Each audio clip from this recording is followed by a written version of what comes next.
Estamos ao vivo, eu sou o professor Cristiano Ferri, estamos ao vivo aqui para começar o Seminário de Educação Legislativa e a 12ª Jornada de Pesquisa e Extensão da Câmara dos Deputados. Estamos aqui no Centro de Formação da Câmara dos Deputados e a oportunidade, este evento, da gente conhecer pesquisas aí de ponta que estão sendo feitas por alunos e por pesquisadores que se candidataram. Então, portanto, estamos muito felizes aqui de darmos início a esse painel, que tem o seguinte tema: a política institucional do Poder Legislativo. Tem coisa muito boa, pesquisas excelentes, e a gente só precisa dar alguns avisozinhos aqui, porque a gente tem uma sessão que corra muito bem. Primeiro, dizer que nós vamos ter aí participação da Áquila e da Rejane, né, na linguagem aí de Libras, para a gente ter, já que é um valor muito grande aqui nosso, importante da Câmara dos Deputados, investir na acessibilidade. Nós temos que tomar alguns cuidados também. Este evento ele está sendo transmitido em tempo real pelo canal do YouTube da Escola da Câmara e permanecerá disponível para visualizações futuras, tá? Quem não puder assistir aqui ao vivo vai poder, então, voltar e acompanhar esse conteúdo que vai ficar lá no nosso canal para sempre. Perguntas podem ser feitas pelo WhatsApp da coordenação de pós-graduação da Câmara, tá? Que está coordenando este evento. Se você quer saber qual é esse WhatsApp, o link está disponível aí na descrição no YouTube, que você consegue acessar isso. Para registrar sua presença, acesse esse evento pela plataforma do Seminário de Educação Legislativa. O link também está disponível aí na descrição. Um cuidado que nós temos que ter é que, por estarmos aí em período eleitoral, enquanto instituição pública, né, o centro de formação onde nós estamos agora, precisa observar uma série de condutas. Então, repasso algumas recomendações. Não é permitido fazer citação a candidatos ou candidatas para que não se configure campanha eleitoral. Então, a gente faz esse apelo aí, esse cuidado especial para os nossos pesquisadores participantes. Caso algum ou alguma participante cite em sua fala um candidato ou uma candidata, a gente vai precisar interromper. Então, vamos, claro, tentar evitar isso. E no caso de uma exibição posterior dessa gravação, ainda dentro do período eleitoral, o trecho terá que ser reeditado neste caso, né? Então, mas eu tenho certeza que nós não vamos ter este problema. Então, sem mais delongas, vamos passar aí para a nossa primeira pesquisa, convidar a Noemi Araújo Lopes para falar sobre o seu trabalho, a representação política intrapartidária, a presença das mulheres nas executivas nacionais. Conforme combinado, cada pesquisador e pesquisadora vai ter aí 10 minutos para apresentar o seu trabalho, com a prorrogaçãozinha aí de no máximo mais 2 minutos, porque a gente tem aí a possibilidade de apresentar todos os trabalhos e ainda um tempo para fazer uma discussão, um debate no final. Então, Noemi, muita atenção a esse horário, tá? É uma oportunidade mesmo de uma síntese da sua pesquisa e a palavra está com você. Boa sorte. Olá a todos e a todas, boa tarde, é um prazer estar podendo participar dessa oportunidade, de mais uma vez a gente poder mostrar um pouco do nosso trabalho, da nossa pesquisa. Então, de fato, é apenas um resumo, é um trabalho introdutório, em específico, eu até já adianto aqui que é uma das primeiras partes da minha pesquisa, do projeto final. Então, são alguns dados preliminares que vão me ajudar a subsidiar todo o meu tema, junto a esse estudo de representação feminina no cenário político. Então, em específico, esse trabalho, ele tem como objetivo analisar a representação política dentro dos partidos políticos, das mulheres que ocupam algum cargo nas executivas nacionais. Então, esse foi a minha intenção inicialmente. Pode passar, por favor. A ideia é a gente trazer, porque nós sabemos que muitos não estão tão acostumados com esses dados diferentes, de algumas pesquisadoras, inclusive da nossa turma do mestrado, que estão estudando muito sobre gênero, sobre representação feminina, mas por isso eu queria trazer apenas uma contextualização do cenário brasileiro hoje, né? Nós temos 53% do eleitorado feminino, são 45% dos filiados aos partidos políticos são mulheres, mas apenas 15% dessas mulheres estão representadas, né, estão ocupando cadeiras dentro do parlamento no Congresso Nacional. 3 estados, inclusive, não possuem uma mulher eleita a partir do resultado das eleições de 2018, assim como apenas uma governadora entre as 27 unidades da federação foi eleita, e a partir do resultado das eleições de 2020, nós tivemos 12% das prefeituras ocupadas por mulheres e 16% das vereadoras, né, da vereança. É um sinal de que há, sim, um crescimento da ocupação dessas mulheres nesses espaços, mas que ainda está muito aquém da paridade de gênero que a gente tanto está buscando, tanto na academia quanto na atuação profissional, na prática. Pode passar, por favor. E, especificamente, a intenção desse trabalho, né, a problemática, é discutir, de fato, essa representação política feminina dentro dos partidos políticos brasileiros, sob a perspectiva nacional, então, por isso o recorte da executiva nacional, buscando constatar o percentual de participação dessas mulheres nas executivas dos partidos, e aí tentar analisar uma maior equidade de gênero dentro dos espaços de decisão intrapartidários, se essa equidade ela contribuirá de alguma forma para o aumento da formação e capacitação dessas mulheres filiadas e, assim, consequentemente, a construção de candidaturas femininas mais competitivas para a disputa eleitoral. Ou seja, a minha intenção é trazer essa análise de que quanto mais mulheres nós estivermos dentro dos partidos políticos, como filiadas e também ocupando cargos de decisão dentro dos partidos, naturalmente você tem um poder de direcionamento tanto de valores financeiros quanto de iniciativas que já são previstas em lei para que as mulheres sejam fortalecidas, né, capacitadas, instruídas, e assim elas cheguem no ano eleitoral, cheguem numa disputa eleitoral mais preparadas tecnicamente para terem candidaturas realmente competitivas. Pode passar, por favor. Então, o objetivo principal do trabalho é discutir essa representação política dentro dos partidos sob a perspectiva nacional, então não peguei os diretórios regionais, enfim, e os objetivos específicos é constatar qual que é esse percentual de participação dessas mulheres em comparação aos homens, analisar quais partidos têm mulheres em cargos de presidência, vice-presidência ou como fundadoras desses partidos, e analisar quais são os outros cargos que são exercidos por essas mulheres dentro das executivas. Lembrando que essa, como eu falei anteriormente, é uma proposta inicial e que ao longo do meu trabalho de conclusão do curso terão desdobramentos, né, a partir desses dados que eu tentei coletar. Próximo, por favor. A metodologia utilizada foi a análise descritiva, né, em conjunto com o estudo comparativo, a partir de dados que eu coletei dos sites dos partidos políticos, que estão disponíveis na internet, também de fontes como o TSE, como o IBGE, e fazendo a análise documental com alguns documentos, algumas teorias que já estão trazendo essa perspectiva, mas ainda não tão atualizada. Então, só para destacar, pode passar, por favor, para que eu não entre a fundo no trabalho, isso vai ser divulgado em um artigo posterior, e a minha iniciativa partiu justamente de alguns estudos já apresentados, como, por exemplo, da Young, que ela traz que os representantes formais e informais direcionam a influência que as pessoas podem exercer. Então, a partir, né, justamente dos partidos políticos, nessa perspectiva, a gente vê como que há uma influência, sim, nas decisões dentro dos partidos e como isso reverbera fora. E a Clara Araújo, ela traz que no nosso atual sistema político, em que temos o voto como instrumento de escolha e legitimação de representação política, os partidos políticos, instituições que estão em constante fluxo, refletindo as características mais amplas da sociedade, são o canal que as viabiliza. Então, é a partir dos partidos políticos que nós temos essa possibilidade de representação. Então, eles são o cerne dessa discussão da equidade e representação política de gênero, né, dentro dos espaços políticos. Pode passar, por favor.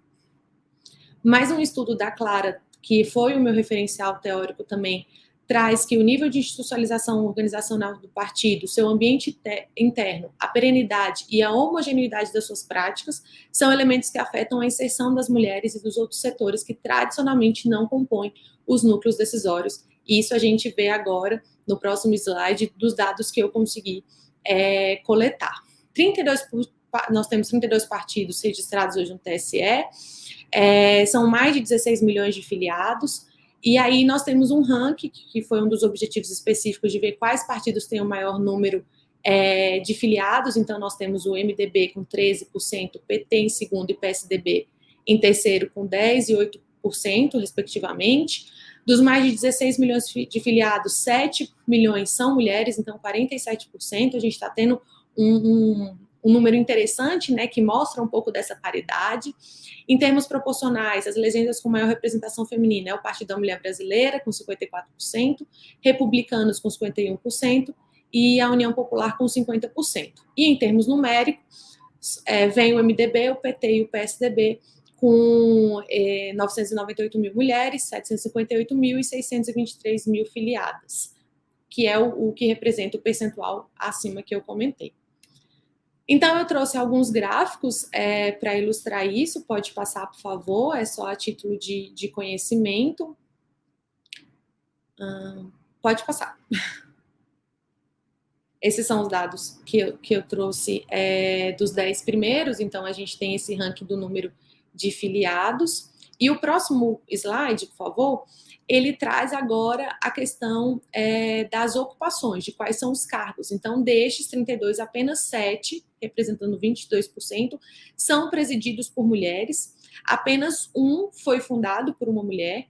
E a gente também constata que entre os grandes partidos, os partidos com menor proporção ocupando as executivas é o PP, União, e que há a fusão, né, entre o DEM e o PSL recentemente. E a média de ocupação desses cargos nas executivas é de menos de 25%. Então, mesmo as mulheres alcançando quase 50% como filiadas e sendo mais de 50% enquanto eleitoras, por exemplo, elas ainda estão como 25% ocupando esses cargos e ainda menos, né, 15% na representação nacional. Pode passar também, por favor. Entre os principais cargos ocupados por mulheres estão as vagas de suplente e vogais, que, para quem não conhece, né, a responsabilidade é desempenhar as funções de outro membro da diretoria que não puder fazê-lo. Então, é praticamente o mesmo termo. Cerca de 9 partidos possuem alguma mulher como vice-presidente, e tem um partido que tem 5 mulheres vice-presidentes. Aí o QR Code ficou bem em cima, não sei se vocês vão conseguir ver, e outro partido com 2 mulheres vice-presidentes. Então, é interessante a gente começar a ver que isso está mudando um pouquinho, né? Ainda é muito pouco comparado ao que a gente busca com igualdade, mas ainda é pouco comparado ao proporcional das mulheres no eleitorado, na população do Brasil.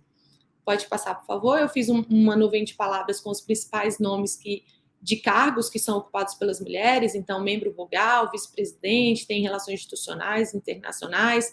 A gente vê pouco, assim, mulheres ocupando o cargo junto ao setor financeiro, que é da onde, por exemplo, saem os recursos justamente do fundo partidário, que é o tema central do meu projeto de conclusão, que é analisar o montante que tem sido repassado do fundo partidário, que é previsto na legislação, para a formação e capacitação dessas mulheres. Então, esse estudo inicial é justamente para a gente analisar no final quem está destinando, quem toma essa decisão e quanto que está sendo repassado.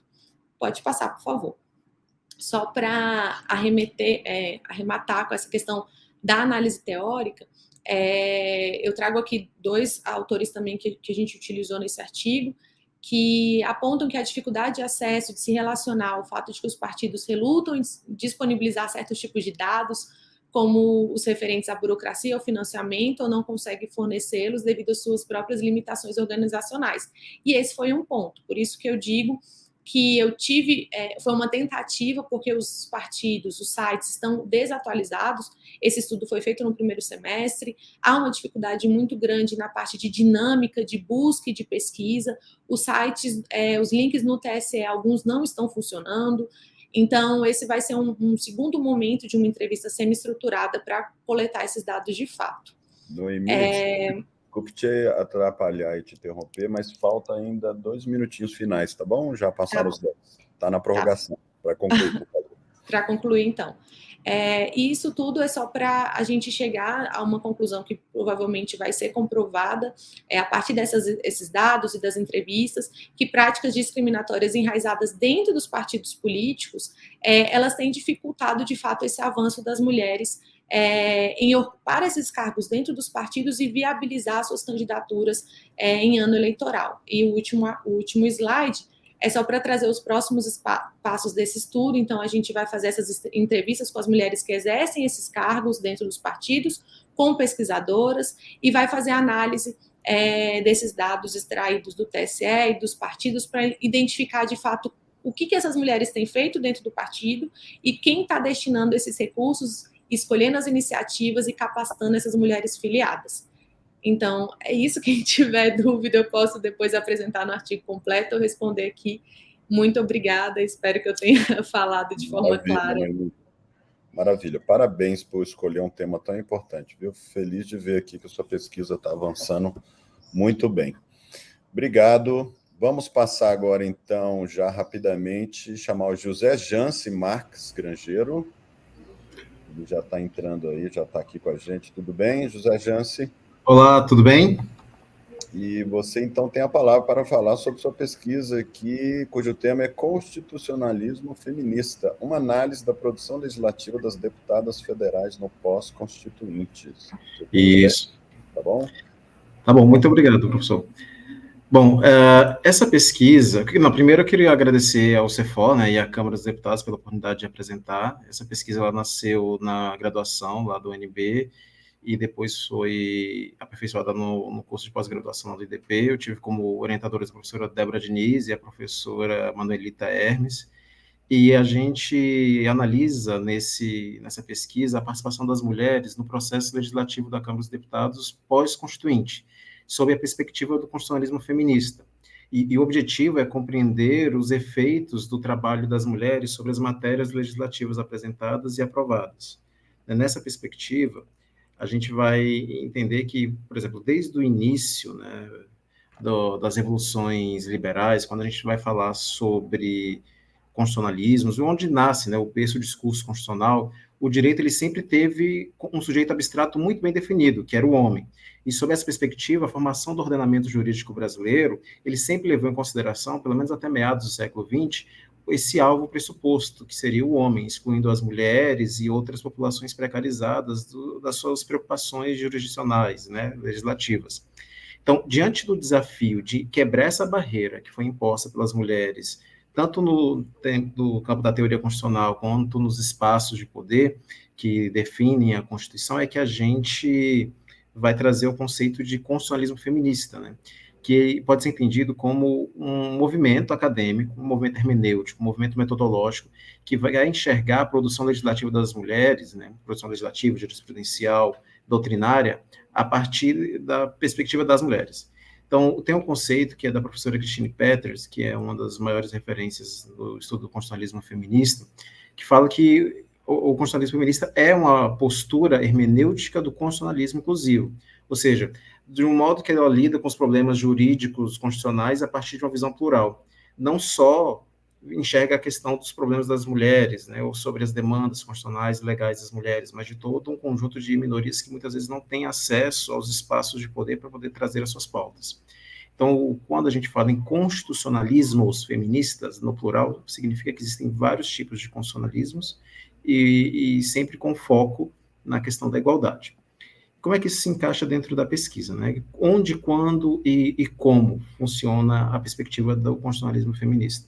Quando a gente está falando de produção constitucionalista, feminina e feminista, a gente não está se referindo apenas ao conteúdo que foi produzido lá na Constituinte, mas também de todo o conjunto de leis que foram criadas com base nos princípios constitucionais e no pós-constituinte pelas mulheres, para as mulheres e para outras populações precarizadas.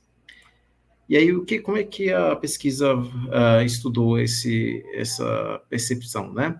A partir de uma análise empírico-descritiva, a pesquisa ela se propôs a entender como é que as parlamentares atuaram na Câmara dos Deputados entre a 49ª e a 55ª legislaturas, ou seja, a primeira legislatura depois da Constituinte, entre 1991 e 2019. Para isso, a gente analisou 76.396 proposições legislativas.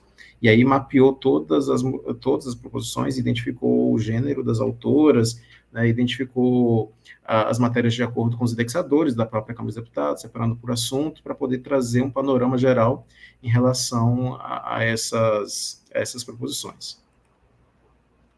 Antes da gente começar a discutir os resultados, é importante trazer aqui o percentual de parlamentares eleitos em cada uma das legislaturas que a gente está analisando. Perceba que essa barra verde são os parlamentares homens e a barra lilás são os parlamentares mulheres. Desde 91 até 2019, as mulheres elas não conseguiam ultrapassar a barreira de 10% de representatividade dentro da Câmara dos Deputados. Muito por conta desses problemas que a Noemi até estava apontando na pesquisa dela, né? E aí, mesmo não passando dessa barreira de 10%, a gente tem um volume de resultado que é muito expressivo dentro da atuação das mulheres. Quando a gente vai olhar, por exemplo, a média ponderada per capita de proposições apresentadas por gênero, a gente tem uma performance feminina muito superior à masculina. O que significa? Que em várias legislaturas, em média, uma mulher apresenta mais projeto do que um homem, comparativamente. E quando a gente vai olhar a perspectiva das proposições aprovadas, em que pese a mulher não conseguir passar da barreira dos 10% de presença dentro da Câmara dos Deputados em todas essas legislaturas, elas ou se igualam ou ultrapassam os homens no volume ponderado de proposições aprovadas por gênero. E quando a gente vai analisar essa participação feminina dentro da distribuição das matérias aprovadas, segundo os temas, levando em consideração o gênero, a gente vai ter, por exemplo, no conjunto de todas as legislaturas, tá? A gente vai ter, por exemplo, que as mulheres, eu não estou conseguindo enxergar aqui muito bem no meu slide, mas as mulheres dentro do campo de proposições de arte e cultura, elas representam 42%. No campo da saúde, as mulheres são autoras de 40% de todas as proposições que foram aprovadas entre 91 e 2019. Quando a gente está falando sobre educação, as mulheres são responsáveis por mais de 35% das proposições que foram convertidas em lei. Quando a gente vai olhar essa perspectiva das informações segundo a distribuição, né, de pautas femininas, que é um segundo filtro, ou seja, dentro de todo esse conjunto de matérias que foram apresentadas e aprovadas, quando a gente vai analisar aquelas que foram aprovadas, mas que têm a ver com o direito das mulheres em alguma medida, ou seja, pautas de saúde da mulher, pautas de segurança da mulher, pautas de cultura que levam em consideração algum aspecto específico da mulher, e levando em consideração os dados e os indexadores da própria Câmara dos Deputados, a gente tem resultados que são muito importantes, como, por exemplo, ainda na questão da saúde. As mulheres são autoras de 80% das leis que nasceram na Câmara dos Deputados e que tratam sobre saúde da mulher. Quando a gente vai tratar sobre segurança, as mulheres são autoras de mais de 80% das proposições que tratam sobre segurança da mulher. Aí a gente vai entrar num debate sobre representatividade, né? Ainda pegando o gancho do que a Nui falou na apresentação dela agora há pouco, a gente tem uma série de barreiras que vão se construindo para o acesso da mulher à Câmara dos Deputados, ao Poder Legislativo de modo geral, mas à Câmara dos Deputados de um modo muito específico. E a barreira partidária é uma delas. E quando a mulher entra dentro da Câmara dos Deputados, ela também encontra algumas outras barreiras políticas, né? E a pesquisa ela aponta, por exemplo, que a maior parte das mulheres são alocadas em comissões cujo tema é relacionado à questão da economia do cuidado e da família. Então, Comissão de Seguridade Social e Família, Comissão de Educação, Comissão de Cultura. enquanto a presença masculina é muito maior nas comissões que estão ligadas às questões econômicas, às questões jurídicas, né, CCJ, a CFT. Não que as mulheres não participem, elas estão lá dentro, mas o volume de participação feminina é muito menor nessas comissões, que são comissões que vêm da indicação dos líderes partidários. Então, mesmo com essa dificuldade de participar de todas as comissões, a gente percebe que as mulheres ultrapassam essas barreiras para poder propor legislações e conseguem aprovar as leis, né, que elas propõem dentro do seu mandato. Outro ponto importante que a gente tem que salientar e que a pesquisa traz é que, mesmo nessa perspectiva, as mulheres não aprovam só propostas relacionadas à pauta feminina, mas de uma série de outras pautas. A presença dela em temas, de um modo geral, independente da pauta feminina, em saúde, segurança, acesso à justiça, direito constitucional, direito penal, é uma presença muito forte. Então, a participação feminina dentro do processo legislativo, ela é essencial, e a gente pode entender que quanto mais mulheres na Câmara dos Deputados, melhores e maiores são as proposições que são apresentadas. É basicamente isso, gente. Quem tiver interesse em conhecer a pesquisa mais a fundo, pode entrar em contato por e-mail comigo. Eu fiz uma passagem bem rápido, porque o tempo é reduzido, então eu só me ative aos dados principais. Maravilha, Janci. Parabéns pela pesquisa também, muito importante e muito conectada com a da Noemia, né? Maravilha. Então, vamos passar adiante. Obrigado por obedecer aí ao tempo. Vamos passar agora para o Paulo Stanich Neto, que vai falar sobre a representação do povo Sami nos parlamentos norueguês, sueco e finlandês. Está pronto, Paulo? Olá, boa tarde, tudo bem? Estou pronto. Posso começar? Vamos abrir aqui a ampulheta? Pode começar. Você viu aí que seus colegas já tiveram tempo, hein? Não, perfeito. Pode deixar que também vou seguir a regra à risca. Bom, o tema dessa pesquisa, num primeiro momento, parece até um pouco supérfluo, né? Porque estamos estudando um povo da Escandinávia e a experiência dos parlamentos escandinavos sobre esse povo, mas eu acho que vale como uma referência da importância do estudo comparado do processo legislativo, né? O nosso principal objetivo era verificar como a aplicação do direito à autodeterminação dos povos indígenas, através da consulta prévia, livre e informada, se dava na Escandinávia. Por quê? Porque no norte da Escandinávia habita um povo que é originário daqui, aliás, é o único povo indígena da Europa, chamado povo Sami, que é o que vulgarmente, antigamente, se chamava de lapônicos, e hoje eles, através do princípio da autodeterminação, falaram, não, nós não somos os lapões, nós nos autodenominamos Sami. Então, esse povo, ele habita no norte da Finlândia, da Noruega e da Suécia, e também na Rússia, mas eles não têm uma participação efetiva democrática na Rússia, então não foi objeto do nosso estudo, porque eles ali estão lutando para ter o seu espaço. Esse direito à autodeterminação que se dá através da consulta prévia é previsto na Convenção 69 da OIT e na Declaração Universal do Direito dos Povos Indígenas. No caso do Brasil, nós somos signatários desses dois documentos, dessas duas convenções, né, de forma que a gente tem a obrigação de cumpri-las, tanto nas medidas administrativas quanto nas medidas legislativas, que é o objeto do meu estudo no mestrado do CEFOR, né? A garantia dessa consulta no processo legislativo nacional, dentro do Congresso Nacional. Então, aqui na Escandinávia, eu estou aqui nesse momento, estou na Noruega, vim aqui fazer um complemento da minha pesquisa, verificar em loco, eles criaram ferramentas bem interessantes.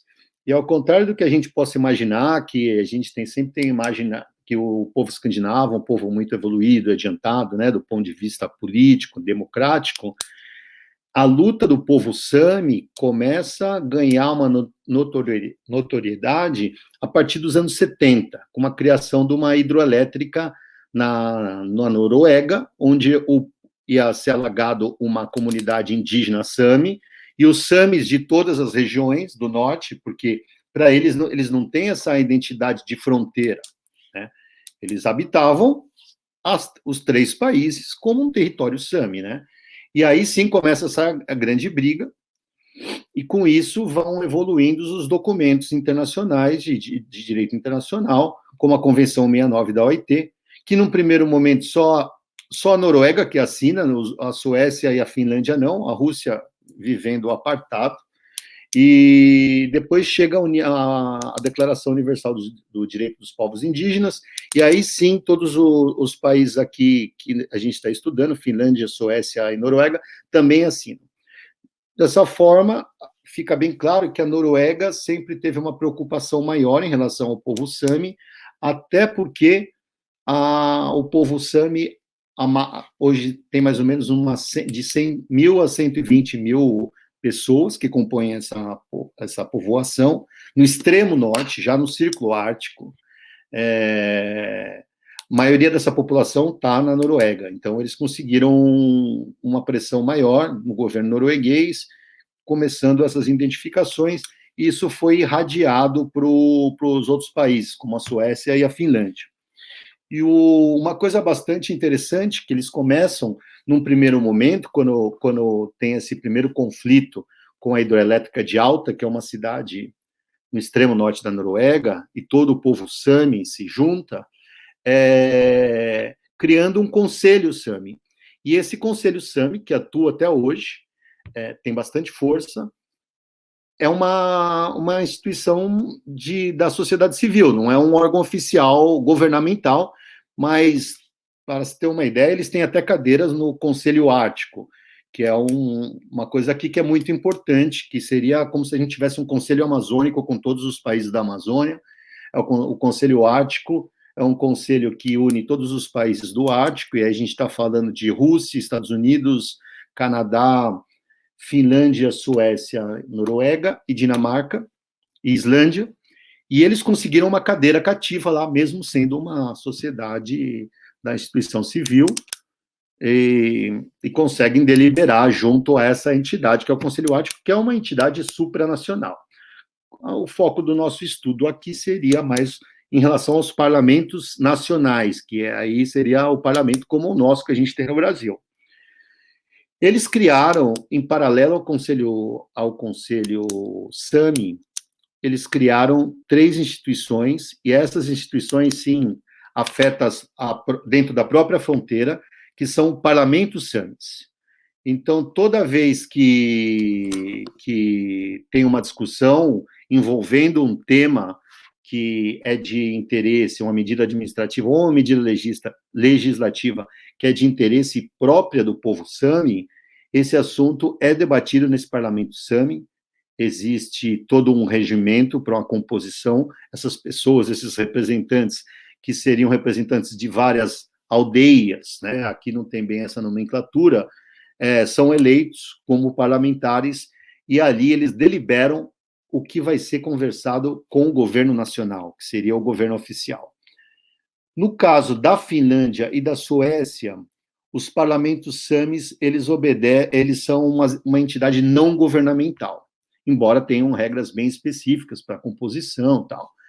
No caso norueguês, que é o país mais evoluído nesse sentido, o parlamento Sami é um parlamento como se fosse o parlamento norueguês, do ponto de vista governamental, recebe recurso público e existe imunidade para os parlamentares lá.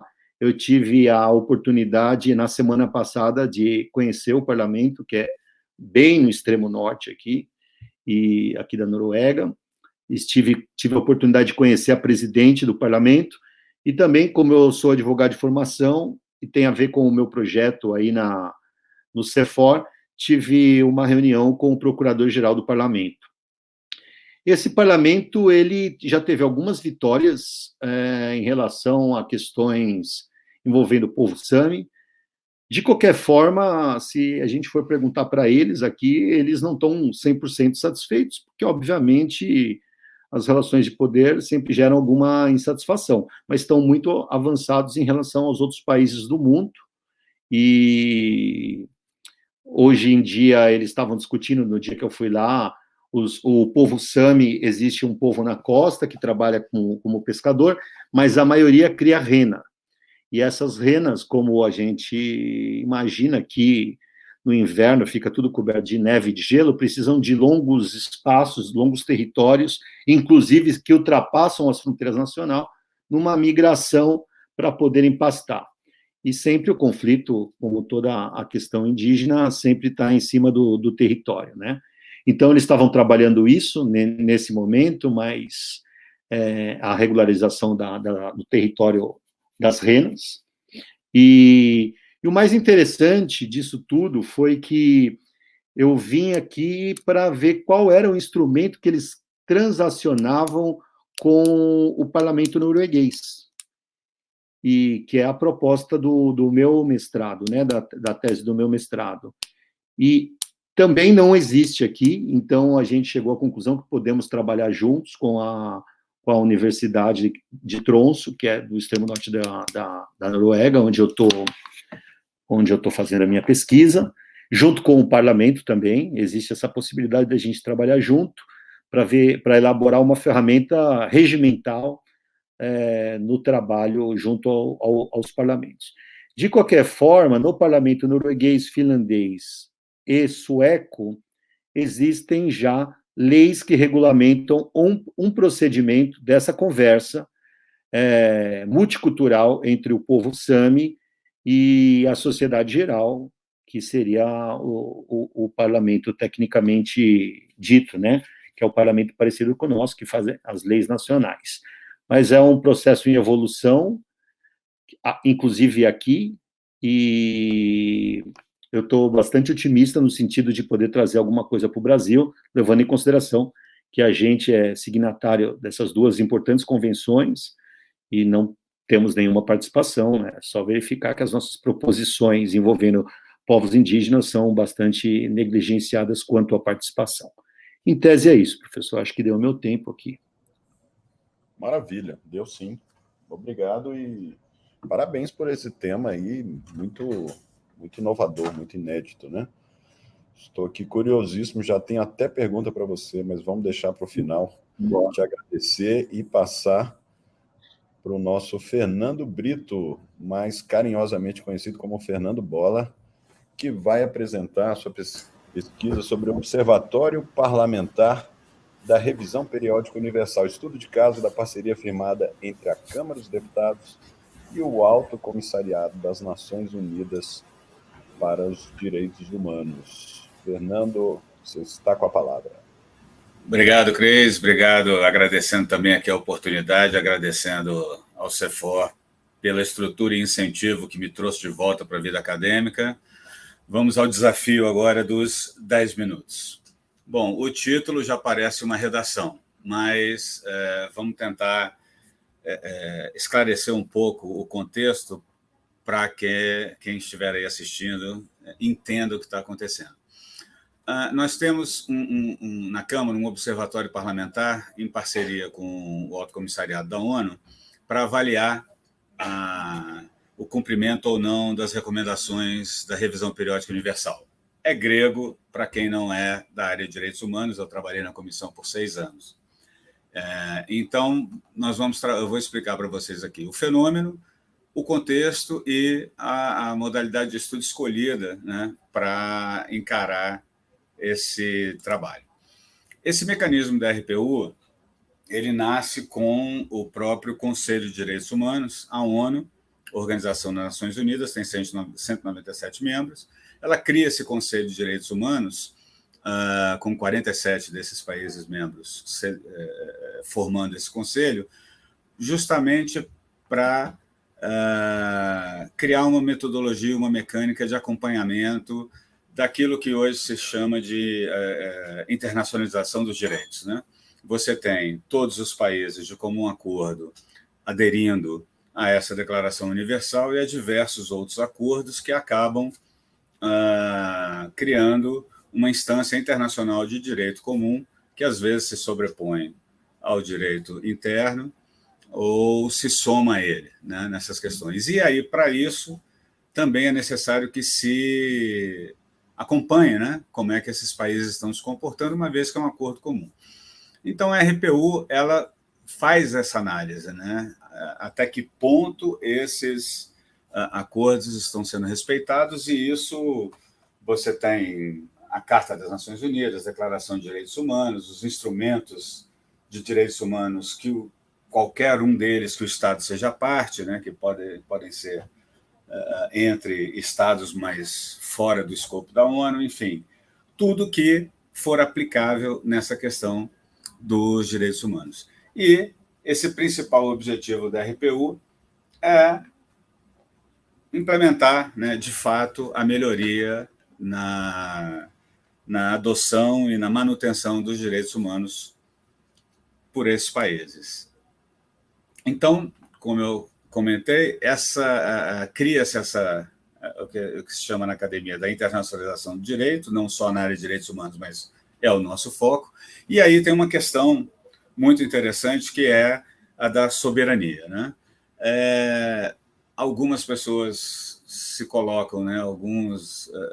Você ouve na postura de escalões do governo muito se falar da soberania. Quando essas questões pacificadas internacionalmente vão contra o interesse de um gabinete, aí já se levanta a bandeira da soberania. Só que, em primeiro lugar, foi soberanamente que o país decidiu acatar, né, um acordo, acatar uma declaração, firmar um convênio, firmar uma parceria, o que quer que seja. Então, o que a gente vê normalmente é quando você tem a mudança de um governo e que a orientação desse governo muda, né, classicamente conservador e progressista, e aqui sem fazer juízo, porque o conservador não é por si só ruim, o progressista não é por si só bom, né, mas vamos nos ater assim na visão genérica desses termos. Quando você tem essa mudança de curso,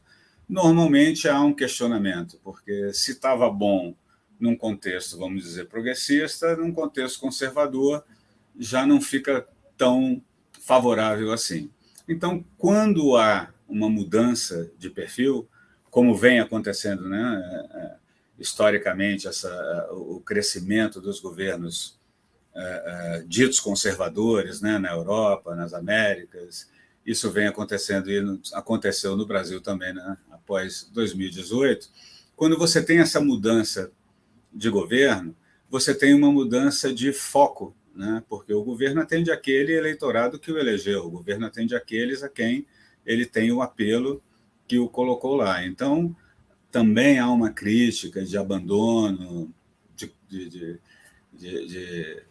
de parcelas da sociedade, mas, na verdade, é uma questão de mudança de foco, pragmática, né? Agora, o governo tem um outro foco, tem um outro perfil de eleitorado, tem um outro programa para atender, e ele precisa investir os recursos que tem nesse sentido, e aí, normalmente, é deixado de lado ou reduzido outras ações que vinham sendo tomadas. No nosso caso, a coisa foi bem drástica, né? Porque nesse escopo do direito internacional, dos direitos humanos, a participação social ela é premente. A gente acabou de ver a palestra do Paulo, que conta para a gente da participação do povo Sami. Nós temos também isso previsto, mas não implementado aqui.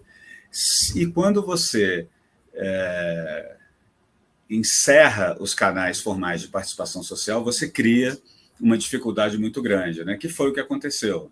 Na assunção do governo, o primeiro decreto extinguiu mais de 2.500 conselhos que existiam de participação popular, e aí praticamente se estrangulou essa participação. Eu vou ter que correr porque eu sou muito prolixo. Então,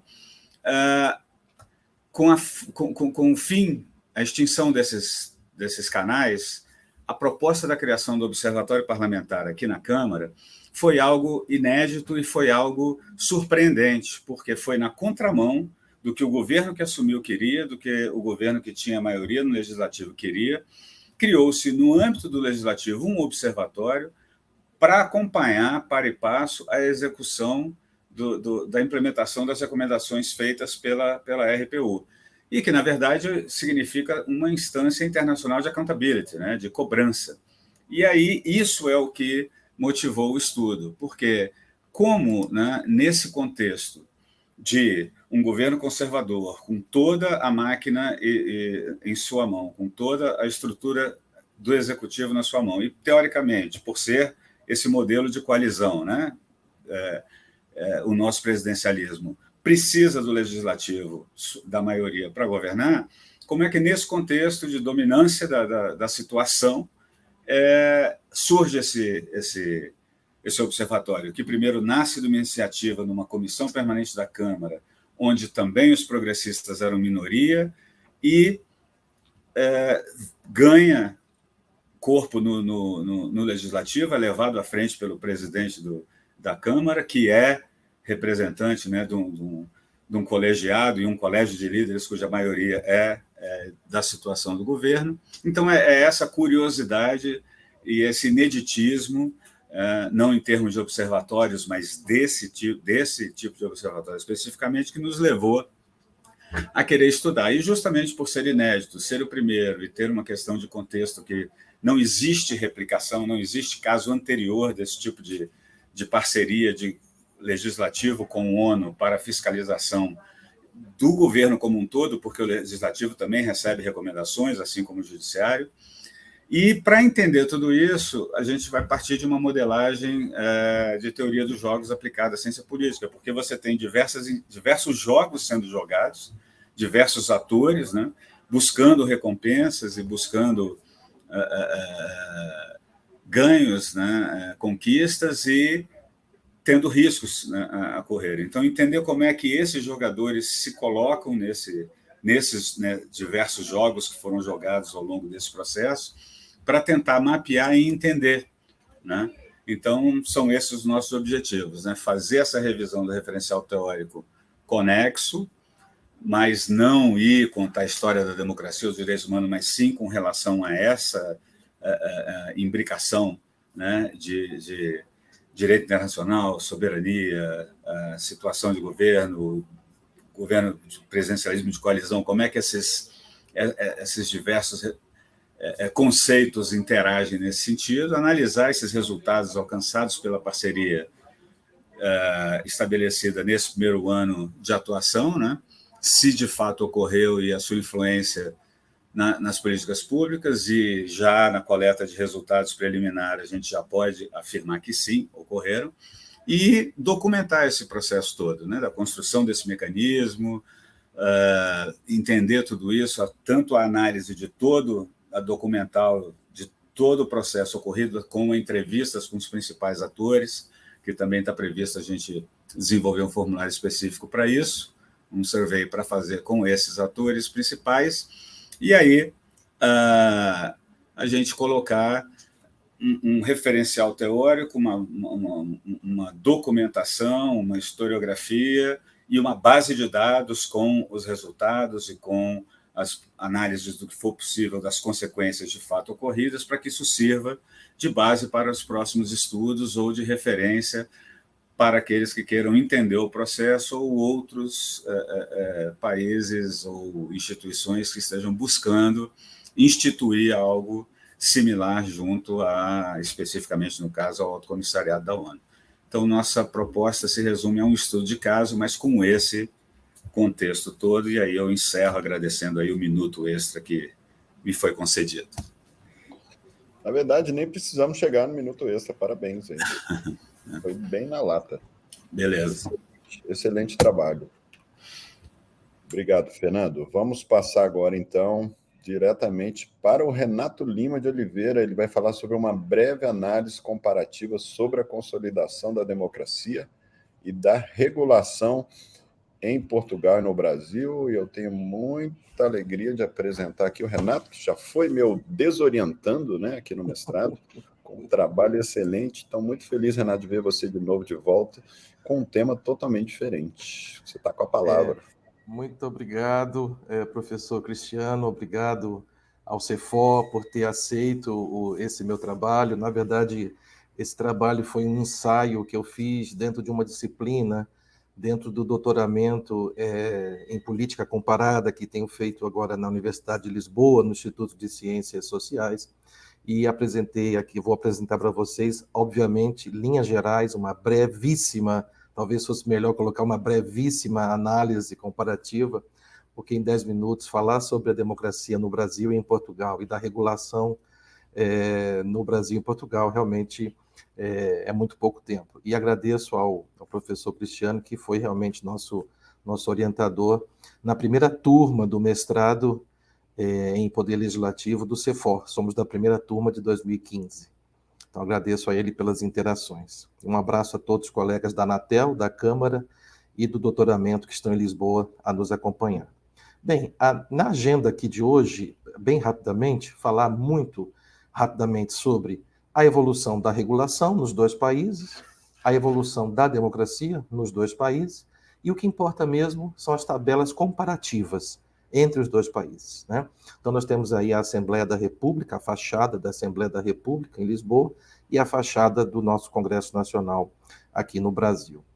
Então, para falar sobre democracia e regulação, nós adotamos aí como base o livro Problems of Democratic Transition and Consolidation, né, do Juan Lins e do Alfred Stepan, foi tomado como referência para que eu pudesse fazer esse trabalho. O Lins é referência em estudos democráticos e o Stepan é referência em assuntos brasileiros e sul-americanos. Com relação à regulação, eu segui outra bibliografia, outras referências bibliográficas. Então, o Lins e o Stepan vão falar que, para você medir a democracia, né, pelo menos 5 arenas são vitais e fundamentais. Sem elas, é difícil classificar um país como democrático ou não. Então, a vitalidade da sociedade civil, a autonomia da sociedade política, o governo baseado em leis,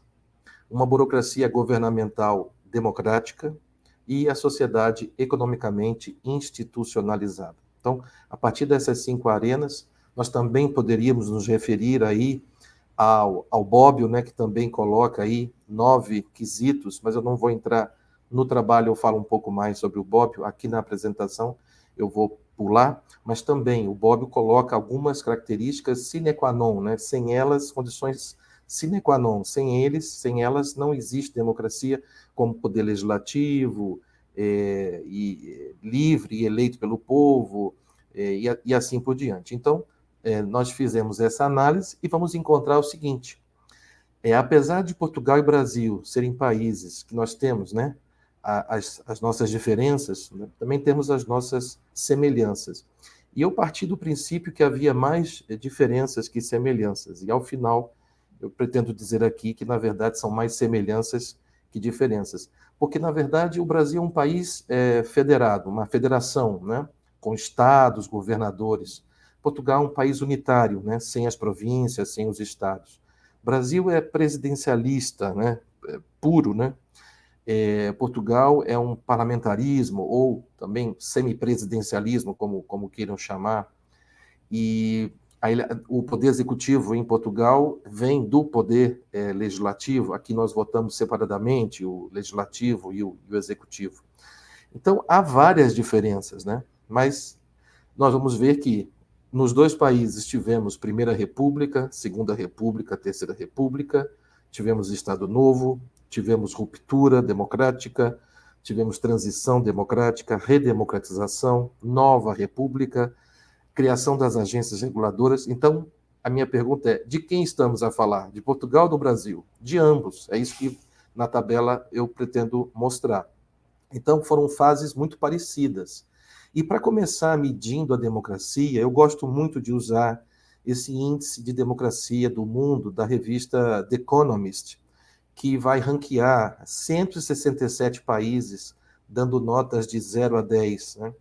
E quanto mais perto de 10, mais democrático é o país. No caso, a Noruega até conversa com o trabalho aí do nosso colega, o Paulo, né? A Noruega está em primeiro lugar como o país mais democrático do mundo. E a The Economist vai justamente ter 5 critérios de análise: processo eleitoral e pluralismo, liberdades civis, funcionamento do governo, participação política e cultura política. E nisto, né, apenas 74 países desses 167 são considerados democráticos. E Portugal e Brasil estão na mesma categoria, chamada democracia imperfeita ou democracia com falhas. Portugal em melhor posição que o Brasil, na posição 28, e o Brasil na posição 47. Portugal com nota 7,82, quase nota 8, a partir de 8 já entra em democracia plena, e entre 6 e 8, o Brasil com 6,86, democracia com falhas. Na verdade, o Brasil, nos últimos 3, esse índice ele é anual, o Brasil vem melhorando nos últimos 3 anos, né? E Portugal, na verdade, estava no índice de 2019 na categoria de democracia plena e agora está na democracia imperfeita. Então, os dois já estão juntos no critério da democracia. Esse trabalho é muito interessante que a revista faz. Nesse link aí embaixo, nós temos todos os países ranqueados por vários anos, porque a revista The Economist faz esse estudo há vários anos. E o dado mais recente apesar de nós estarmos em 2022, o dado mais recente é relativo ao ano fechado de 2020. E aqui nós podemos colocar como o marco zero da minha pesquisa foi a proclamação da República em Portugal, em 1910, e o marco zero no Brasil, a proclamação da República em 1889. E aí nós vamos comparando os períodos, e eu vou aqui ser mais rápido para... Repito, quem quiser o trabalho mais completo está nos anais aí do CEFOR. Então, eu vou colocando os comparativos, né?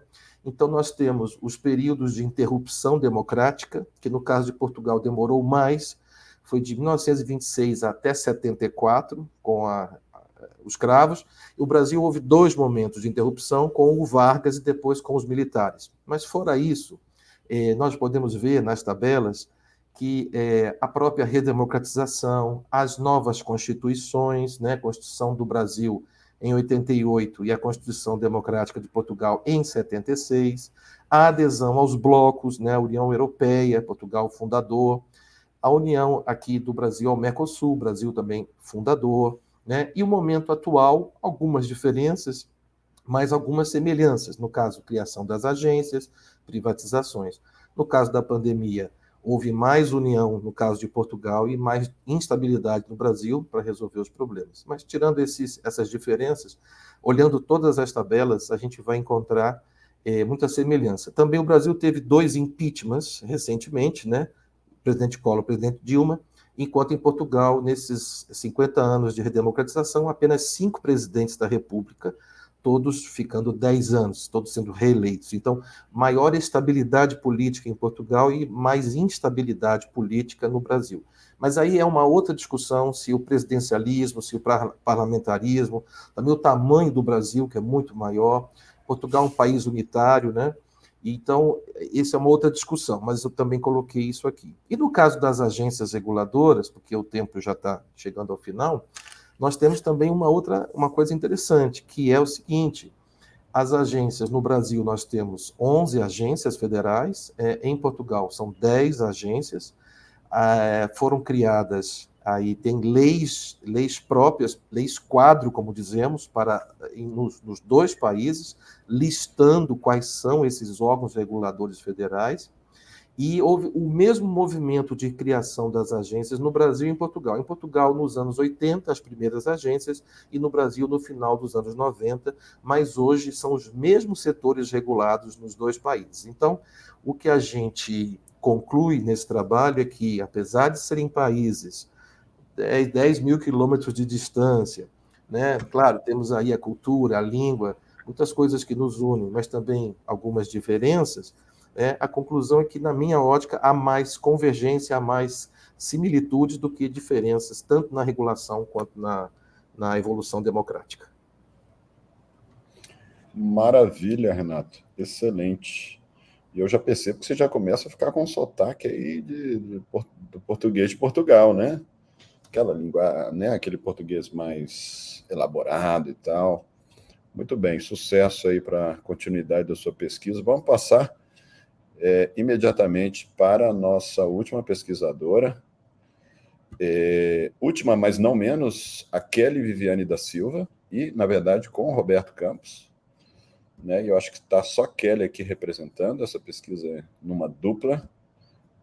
E eu te convido, Kelly, então, para apresentar o trabalho de vocês, que é um estudo bibliométrico das publicações sobre a aposentadoria da pessoa com deficiência. Está com a palavra. Boa tarde. Nós não estamos te ouvindo, Kelly. Acho que está no mutado. Opa, aí. Pronto? Agora... Está me vendo? Boa tarde a todos. Eu acho que a apresentação já foi completamente feita. O primeiro slide já está passado pelo professor Cristiano. Nessa nossa apresentação aqui, a gente vai abordar os marcos legais que envolveram esse estudo, os objetivos, a justificativa, a metodologia utilizada, os resultados que foram encontrados e as considerações finais. Bom, o contexto do campo dessa pesquisa, nos marcos legais, o que a gente tem? Iniciou-se aqui, desculpe, o slide ele veio trocado. Primeiro, a gente vai ter como marco jurídico a Emenda Constitucional 47 de 2005, que inaugura a aposentadoria para pessoa com deficiência no Brasil. Em seguida, com os avanços sociais, a gente tem a Lei Brasileira de Inclusão, que ela é a admissão da Convenção de Nova York de 2007 no ordenamento jurídico brasileiro. Em seguida, essa emenda constitucional ela é regulamentada pela Lei 142 de 2013, que vai estabelecer os parâmetros da aposentadoria de pessoa com deficiência no regime geral de previdência social. Então, até aqui, a gente tem consolidado para o regime geral, até então não havia nada em relação ao regime jurídico único.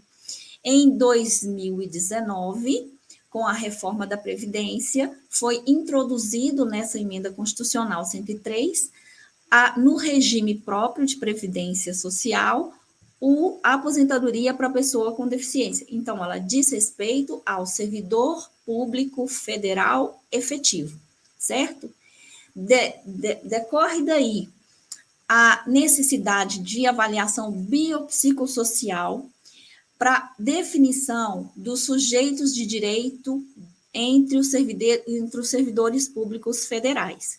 E, para isso, isso vai acontecer dentro de um processo administrativo de concessão de aposentadoria para pessoa com deficiência. Bom, aí o objetivo desse estudo em específico, que ele é uma parte inicial da minha pesquisa de mestrado, é avaliar o estado geral dessas publicações com inteiro teor. Então, foram produções científicas com inteiro teor que foram que aconteceram entre 2005, o ano, né? Aí o marco disso é a Emenda Constitucional 47, que inaugurou essa modalidade de aposentadoria no Brasil, até 2021, que é o momento que eu estou fazendo a minha pesquisa. E por quê, né? Para que estudar isso? É porque a mudança no ordenamento jurídico advinda da última reforma de Previdência que ensejou o servidor público federal, pessoa com deficiência, como sujeito de direito dessa modalidade de aposentadoria. Então, aí a gente lembra que, para o serviço público, isso só está valendo para o nível federal. Estados e municípios ainda não têm legislação que ampare em nada, continua como antes da reforma para estados e municípios, certo? O método utilizado foi uma revisão sistemática que se valeu de bibliometria, verificando nas publicações relacionadas à aposentadoria da pessoa com deficiência. Inicialmente, a gente fez uma busca no Google Trends para ver qual a tendência de busca dos internautas e a amostra dos interesses pelo assunto desde de 2004, que foi o início do registro no Google Trends. Foi pesquisado o termo aposentadoria da pessoa com deficiência em português, espanhol e inglês, no mundo e no Brasil.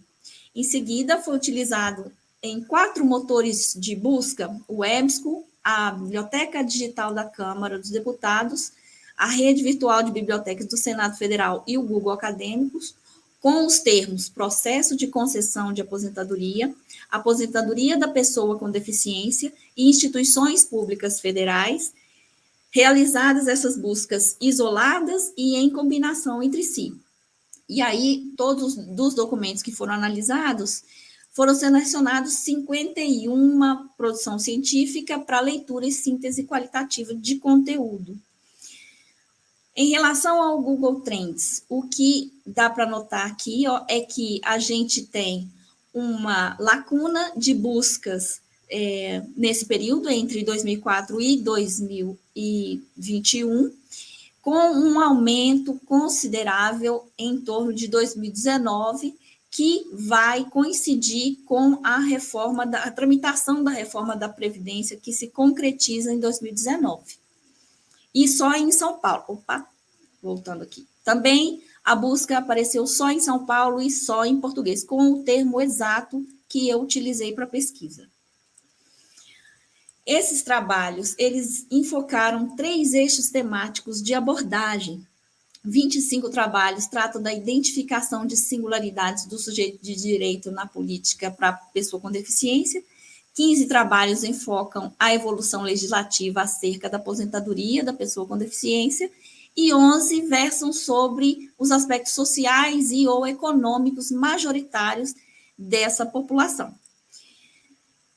Na distribuição desses resultados, os principais resultados que a gente obteve é que, em relação à identificação das singularidades do sujeito de direito, tem-se o conceito de deficiência que transita entre 3 modelos centrais, que eles coexistem e são conflitantes.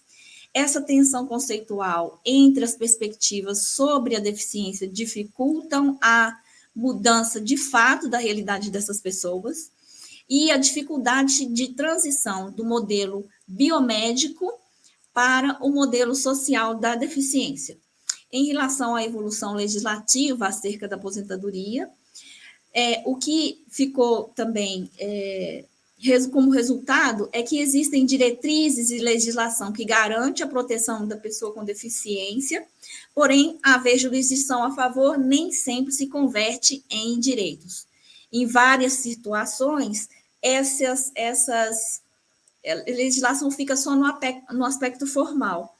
E, em relação aos aspectos sociais e econômicos, os resultados que mais prevalecem são de vulnerabilidade desses cidadãos, dificuldade de acesso à escola e mercado de trabalho, e contratação seletiva que prioriza o deficiente físico sem limitações em detrimento dos demais.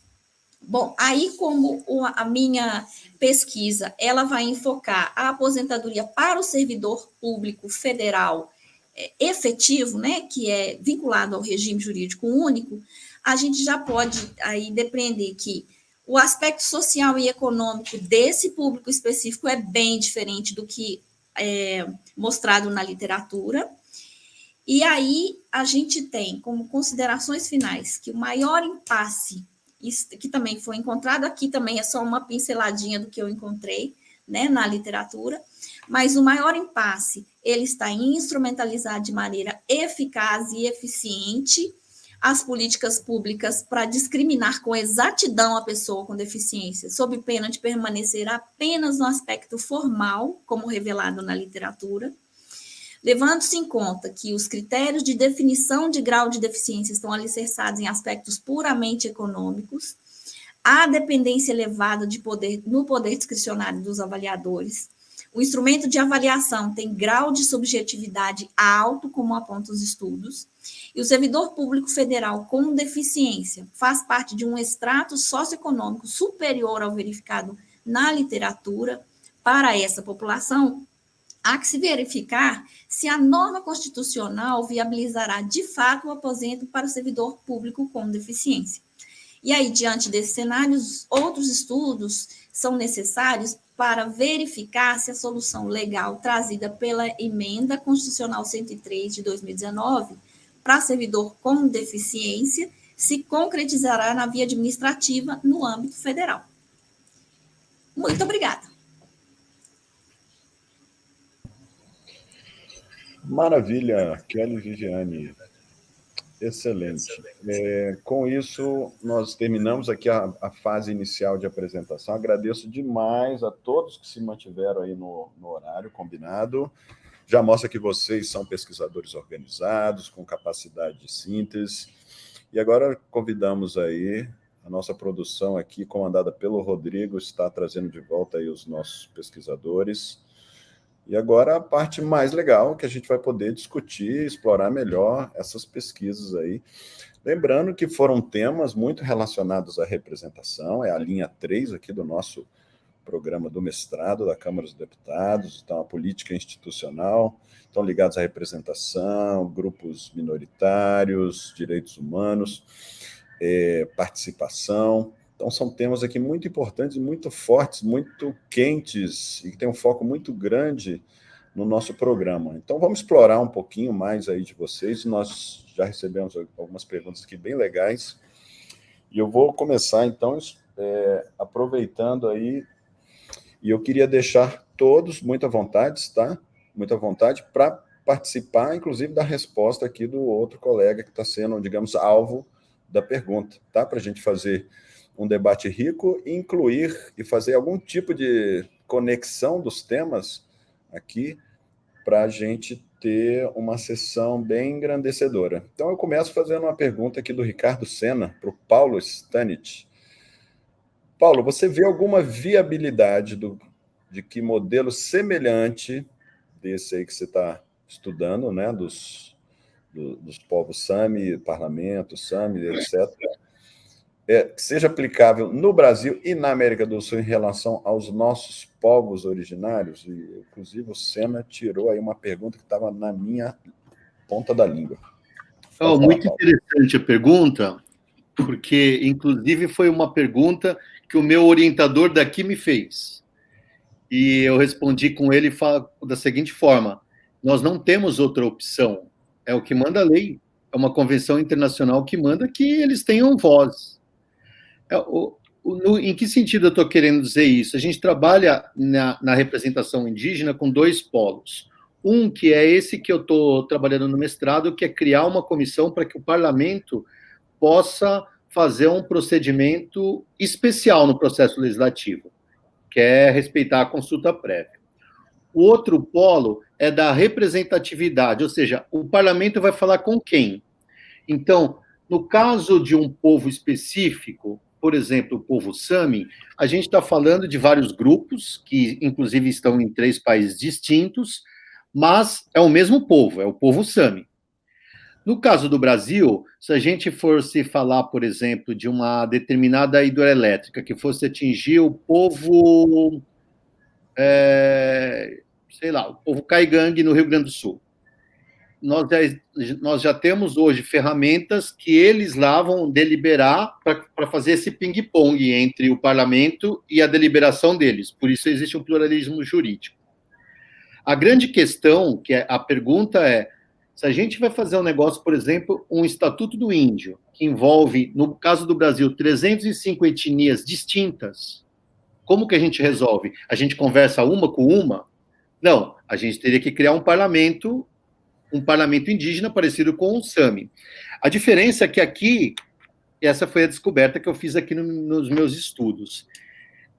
Do ponto de vista nacional, eles não têm esse problema, porque a etnia do povo indígena deles é a mesma. Mas do ponto de vista internacional, existe no Conselho Ártico um conselho que delibera entre várias etnias indígenas. Por exemplo, os Inuits, que é o que a gente vulgarmente chama de esquimó, da Groenlândia e do Canadá, alguns indígenas dos Estados Unidos, e só na Rússia tem mais de 12 grupos indígenas participando. A gente sabe que existem 150 que não são reconhecidos pela Federação Russa. Então, eu acho que sim, que tem a viabilidade. Teve uma tentativa de fazer um Conselho Nacional de Povos Indígenas e Povos Tradicionais no passado no Brasil, a coisa não fluiu. Eu acho que pode ser alguma coisa nesse formato, aproveitando a experiência Sami nessa dinâmica, tanto com a relação com o Parlamento Nacional, quanto na relação da interação entre as próprias etnias para deliberar com o Parlamento Nacional. Eu fui claro, eu sei que é confuso a coisa, mas deu para entender? É isso. Sim. Eu acho totalmente possível. mas não fácil, mas possível. Sim, claro que a diversidade aí, essa riqueza que nós temos, que é um luxo, né, que é uma coisa incrível, pode, claro, dificultar essa congregação, né? Mas, ao mesmo tempo, está aí um desafio muito interessante para a gente, inclusive, vislumbrar. E a sua pesquisa, com certeza, vai trazer referências importantes que possam ser úteis, inclusive, para, de alguma forma, os parlamentares participarem desse processo, né? Com certeza, talvez, na próxima legislatura. Nesse primeiro momento, eu estou muito focado num instrumento regimental dentro da Câmara, como se fosse uma comissão especial mista, para definir a coisa dentro do Congresso Nacional. E aí, acho que, inclusive, vai ser o meu projeto de doutorado, é como a gente trabalha isso na forma externa num colegiado pluriétnico. É isso. Excelente. Algum comentário aí dos demais colegas sobre esse ponto? Alguma coisa que conecte com representação, né, que é basicamente o tema principal aí do Paulo? Bom, se eu puder até pegar uma percepção dele, quer dizer, nesse contexto que eu estava descrevendo da representação da sociedade civil organizada, como tem sido reduzido, né, os canais e os institutos estabelecidos para essa manifestação. Se nesse cenário você vê a possibilidade do seu estudo, de fato, se concretizar numa ação política na nossa atual composição aqui, se a sua expectativa está também vinculada ao próximo governo, à próxima legislatura, com uma renovação, como é que você vê esse ambiente político para uma implementação de algo tão voltado ao atendimento específico, né, de uma minoria nesse contexto que a gente está vivendo hoje. E, Paulo, pegando ainda só uma carona aí no que o Fernando colocou, quer dizer, passa aí no caso do SAMI, passa pelo parlamento original, né? Isso passou pelo parlamento original, precisa ter um grau de institucionalização inicial vindo do parlamento? Depende. No caso do SAMI norueguês, que o parlamento é uma instituição oficial do governo, eles tramitam lá dentro, e existe um ministério que seria o porta-voz do povo Sami, mas não é um ministério Sami, é um ministério das minorias, que faz essa comunicação com o parlamento. Por isso eu tive tanta dificuldade de dialogar com eles, porque eu explicava a minha ideia e eles não entendiam. E aí que a gente chegou à conclusão que eles não têm o que a gente está querendo criar no parlamento brasileiro, a ideia, que é cortar a fila do executivo e ir direto para o legislativo. Então, não sei se responde a tua resposta, mas quanto à tua pergunta, quanto ao Bola, eu acho que a tua pesquisa dialoga completamente com a minha, no seguinte sentido, como eu falei no começo, não é uma opção não conversar com os indígenas, já existe essa lei, inclusive a Constituição fala isso no artigo 231, parágrafo 3º, que chama oitiva constitucional. Não é uma opção, tem que ser resolvido. Como a gente não tem condições, claro, tudo dentro do plano da teoria, porque no plano da política tudo pode acontecer, né? É óbvio que, num primeiro momento, a criação de um parlamento indígena no Brasil, até porque nós temos 28 comunidades tradicionais, quilombolas, ciganos e outra coisa, teria que ter uma intersecção, é uma coisa super difícil de construir, eu acho que é um projeto a longo prazo.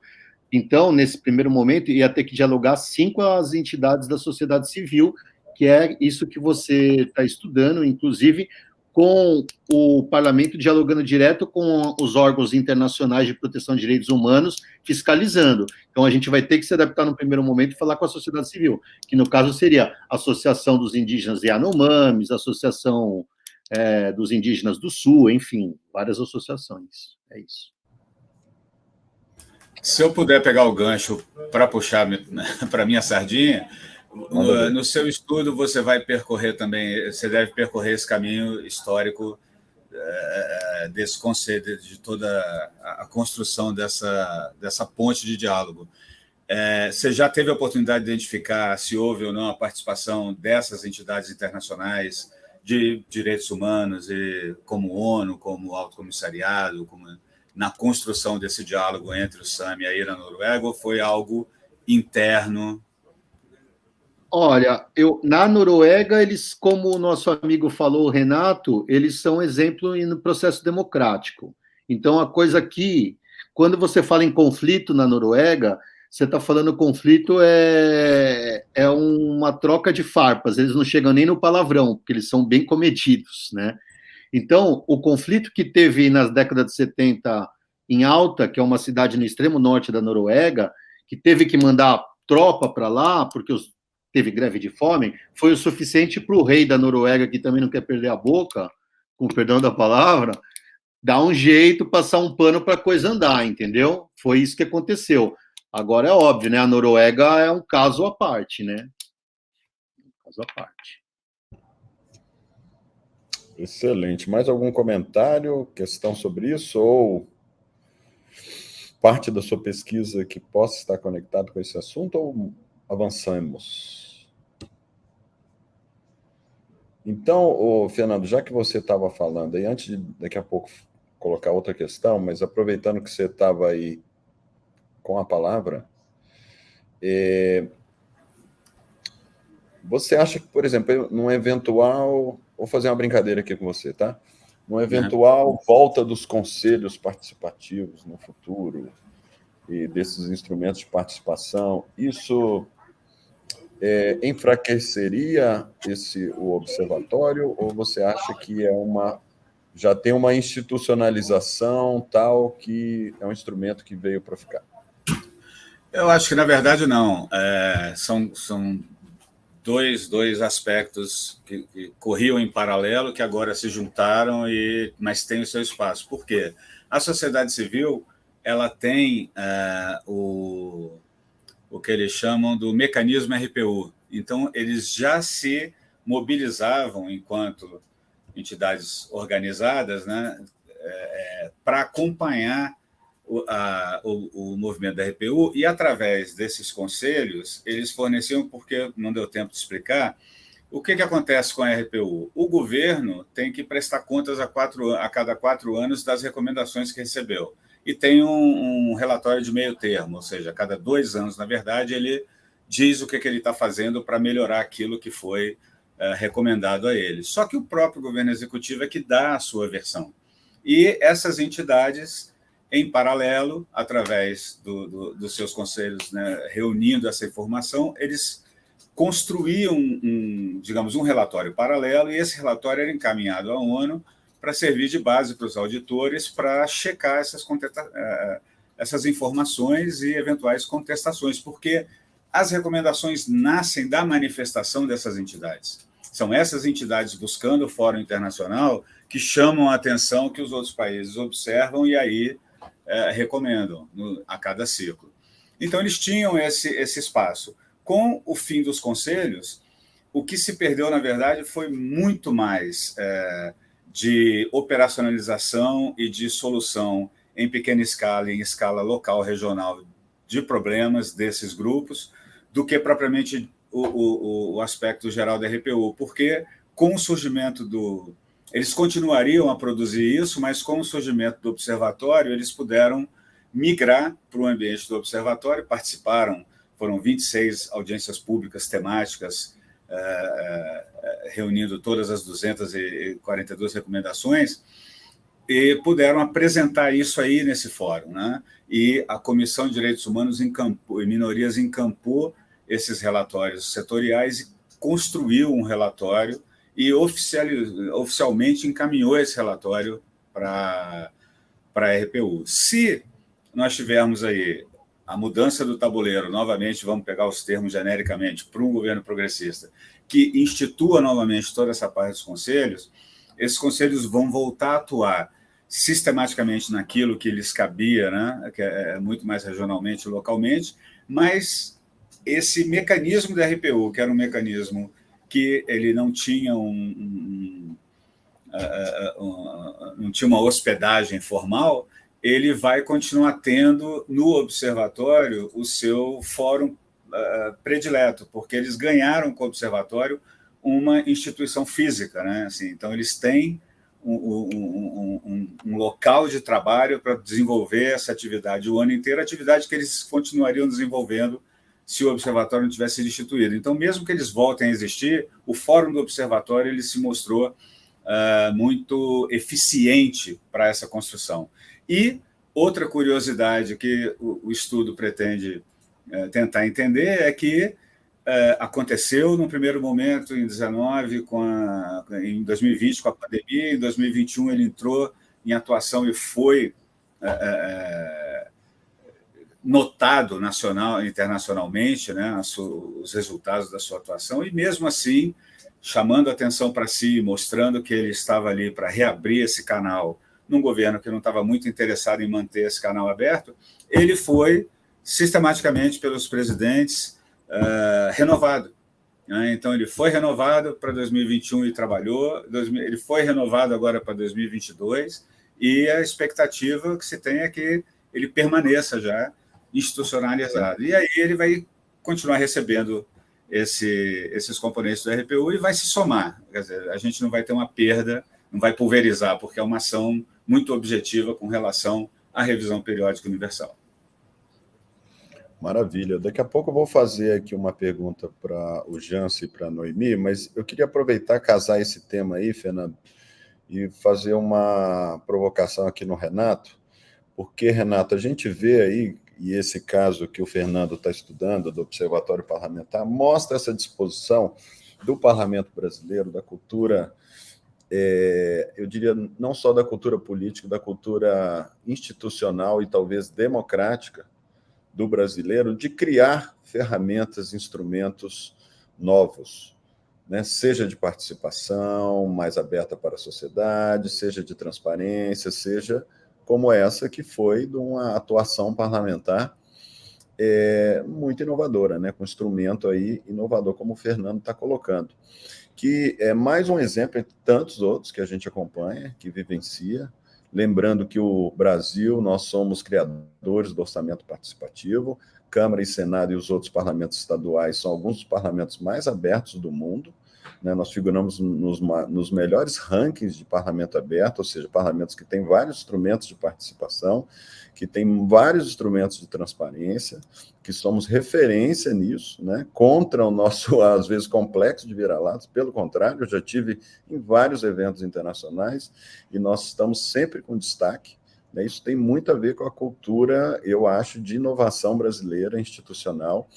E aí, Renato, você que está com esse olhar, né, aí, em Portugal e no Brasil, você percebe essa diferença? O brasileiro, a nossa democracia, ela é mais inovadora, tem esses elementos, mais abertura do que de Portugal? Alguma coisa, algum insight aí nesse sentido que você tenha percebido? Olha, no caso das agências reguladoras, tanto em Portugal quanto no Brasil, há esses mecanismos de participação social no processo decisório. Então, vamos dar um exemplo, né? A Anatel, ou a Anacom em Portugal, a Anatel no Brasil, antes de baixar um normativo, antes de publicar uma resolução, vamos falar aí do 5G, por exemplo, que tanto a Anacom quanto a Anatel estão bem próximas nessa caminhada regulatória. Tem que ouvir a sociedade primeiro, tem que colocar em consulta pública, tem que realizar audiências públicas, tem que ouvir todos os interessados, né? Depois, o órgão regulador faz uma avaliação com relação ao texto original, que ele tinha pensado originalmente, e depois ele tem que fazer um tempero com a contribuição da sociedade.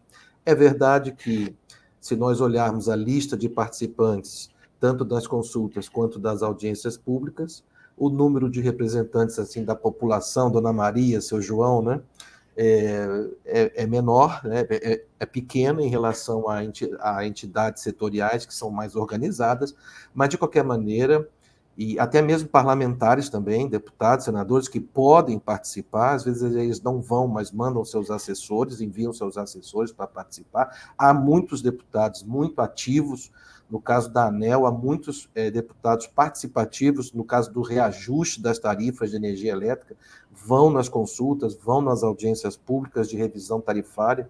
Então, o processo existe, ele é formal, mas ele também é real, não é só para inglês ver, não é só no papel. As agências são obrigadas a isso. E essa característica está no DNA das agências reguladoras, tanto o modelo americano quanto o modelo europeu, e o Brasil seguiu isso aí. Então, no caso das agências, essa participação social existe. É claro que precisamos fazer com que a população participe mais, opine mais, até porque, às vezes, os assuntos que são colocados nesse processo são assuntos muito herméticos, muito técnicos, e a população, em geral, não domina esses conteúdos.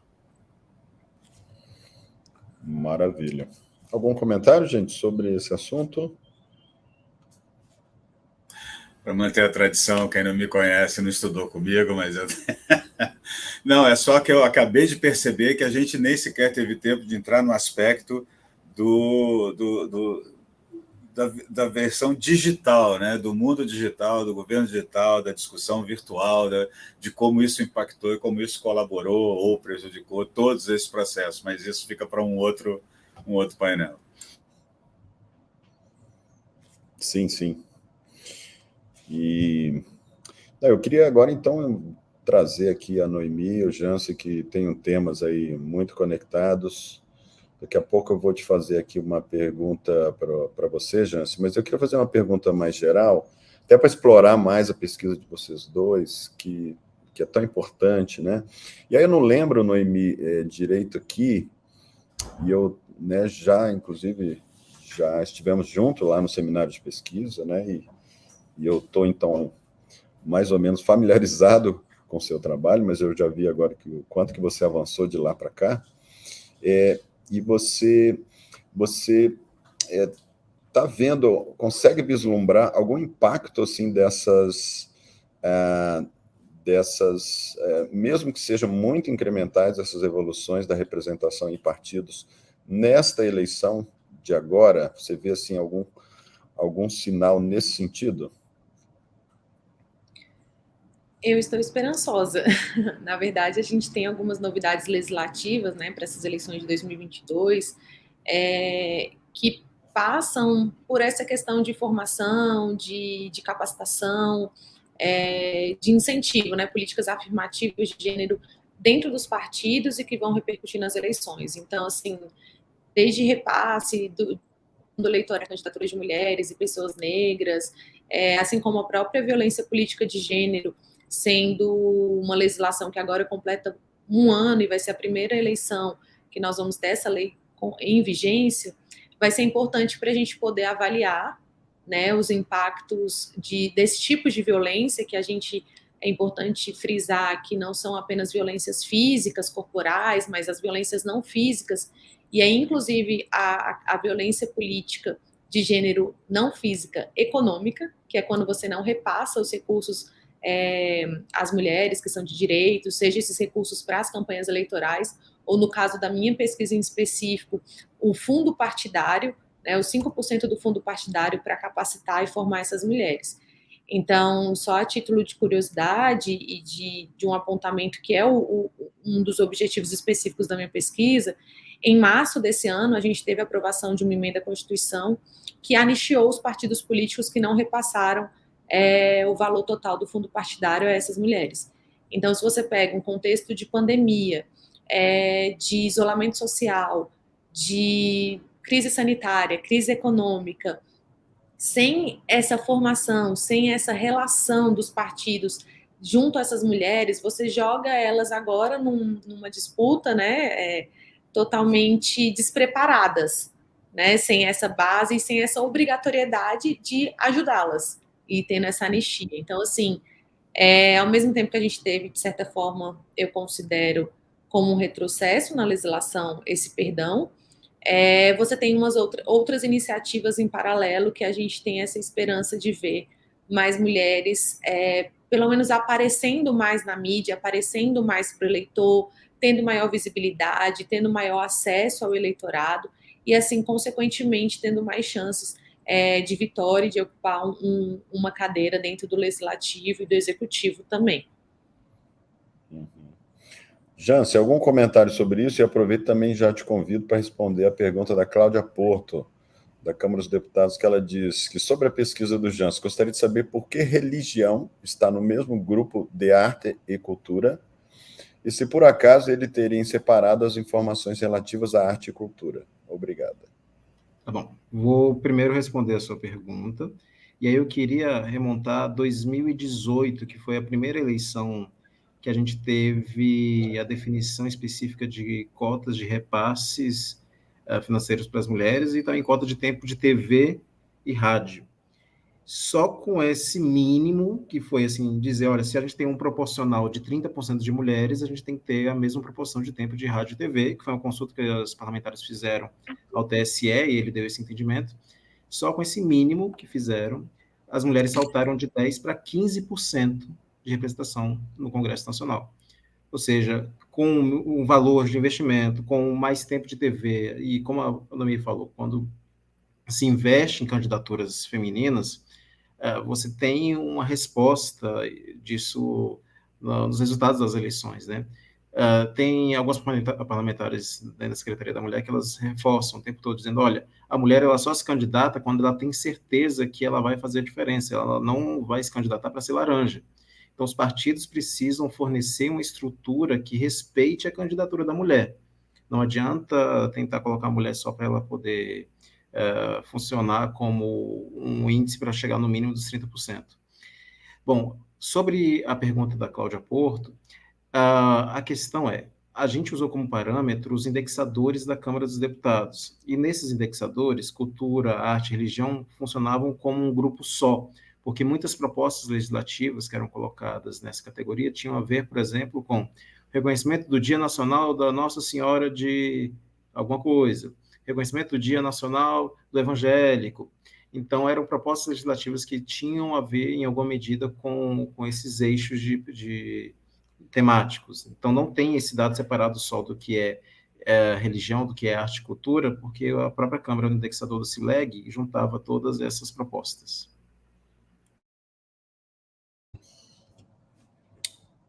Excelente. Algum outro comentário sobre isso? Eu queria só fazer um comentário sobre o trabalho da Noemi, que conversa com o trabalho do Grangeiro, mas uma coisa me chamou muito a atenção positivamente, é que 47% de todos os filiados nos partidos políticos são mulheres. Isso me chamou a atenção positivamente. E eu acredito num caminho natural da política, né? As cotas são importantes, mas o melhor mesmo é o natural. Então, eu acredito que naturalmente a participação vai aumentar, não só para cumprir as cotas do 30%, como falou aí o Grangeiro, mas que seja uma caminhada natural. E esse indicador é fantástico, e realmente é um achado, Noemi, que se eu fosse você, eu destacava mais no seu trabalho, porque isso é uma luz no fim do túnel, de que as coisas estão a melhorar. Só para complementar, de fato tem sido um crescimento, a gente não pode negar isso, né, que a partir da evolução das eleições gerais, das regras, das políticas afirmativas adotadas, a gente tem conseguido um maior número de candidaturas e de eleitas. Só que os estudos apontam que se a gente continuar nesse ritmo que a gente está seguindo, a gente só vai alcançar a equidade e a paridade de gênero nos espaços políticos em 2080. Então, seguir no ritmo natural e orgânico, só torcendo para que a gente consiga essas mulheres nos espaços de poder, são daqui 60 anos. A gente não pode perder esse tempo, até porque a gente entende, e isso é dado, isso é quantificado, né? Que com mais mulheres, com maior representatividade, participação dessas mulheres nos espaços de decisão, você tem políticas públicas mais assertivas, mais eficientes, você tem menos índice de corrupção, você tem mais indicadores de desenvolvimento humano, né, sendo complementados e sendo elevados com a participação dessa representatividade nesses espaços. Então, assim, a gente celebra, né, a evolução, torcemos para que agora em 2022 a gente consiga aumentar esse número, mas a gente precisa otimizar esse ritmo, porque senão ainda vai demorar muito tempo. Só complementando o que a Noemi disse, tem um estudo da ONU que aponta o ranking da participação feminina nos parlamentos, e um dado curioso é que aqueles países em que há paridade da participação feminina, em todos os países em que há paridade, houve através de políticas de cota. Sem política de cota, sem esse impulso artificial e necessário, a gente não vai chegar naturalmente a um índice de igualdade. Inclusive, oi, pois não. Posso falar? Fala, Kelly, Eu depois queria... Tá.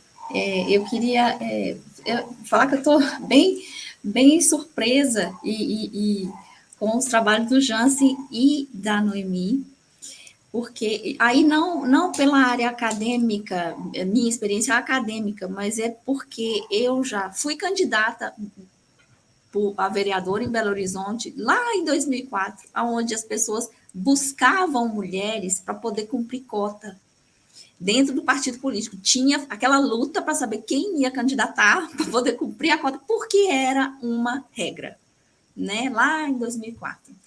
Aí eu vejo os resultados que a Noemi, apesar de, às vezes, algum desânimo, que a gente ainda não está lá muito longe, mas quando você cruza com os resultados do Jansen, da efetividade do mandato feminino, né? Porque converter lei é difícil, milhares de proposições legislativas, a conversão em lei, de fato, ela já é uma dificuldade, não é uma proporção mínima que se converte. Então, eu fiquei muito, muito feliz com os resultados que ele apresenta, na realidade, da eficácia do mandato feminino, né? Quando a gente consegue chegar lá, a gente faz bastante com muito pouquinho. Era isso que eu tinha para contribuir. Muito obrigada, viu? Paulo. A respeito da pesquisa da Noemi, também só um dado complementar. No parlamento Sami, indígena, que eu tive, a presidente é mulher, né? E eu reparei na galeria de fotos, antes de eu começar minha reunião, e eu comentei com ela, foi um dos primeiros comentários, com a quantidade de... Eu nem tinha me dado conta que era 50% de mulheres parlamentares lá. E aí ela me falou, e como não era objeto da minha pesquisa, e tinha a barreira idiomática, tudo que não facilitava, mas o que ela me falou foi que ela conseguiu incluir um dispositivo exigindo a paridade de 50% a 50%. E, pelo que me parece, as presidências são alternadas. Então, eu acho que vale a pena dar uma olhada nesse estudo comparado para ver se, nesses regulamentos, para ver se dá para aproveitar alguma coisa, não sei, é só uma ideia aí, porque eu passei por essa situação, achei bem interessante. Eu ouvi um convite para a Noruega, é claro, estamos aqui dispostos a fazer esse estudo de caso em campo. Mas, Paulo, se eu puder informar, inclusive o Grupo Mulheres do Brasil, que é um grupo muito forte, né, aqui no Brasil, e que está agora abrindo outros campos, inclusive em Washington e tal, lançou, né, essa semana, o início desse mês, oficializaram o lançamento da campanha Pula para 50, que é uma iniciativa justamente de tentar trabalhar a reserva de vagas, né, de 50% para as mulheres, e dentro desses 50% para mulheres negras. Então, é uma iniciativa que está surgindo junto à sociedade civil, é uma discussão bem delicada, ainda há, dentro do próprio movimento de mulheres, algumas dúvidas em relação, às vezes, a abrir mão do que tem para tentar conseguir os 50%, ou reservar, de fato, as cadeiras e não só as candidaturas, mas é algo que eu vejo e eu sinto a necessidade da gente unir, sim, a academia com as instituições mesmo, e para a prática estar ali dentro do Congresso Nacional e trazer a teoria junto com a prática para ver o que é viável e o que é mais eficiente.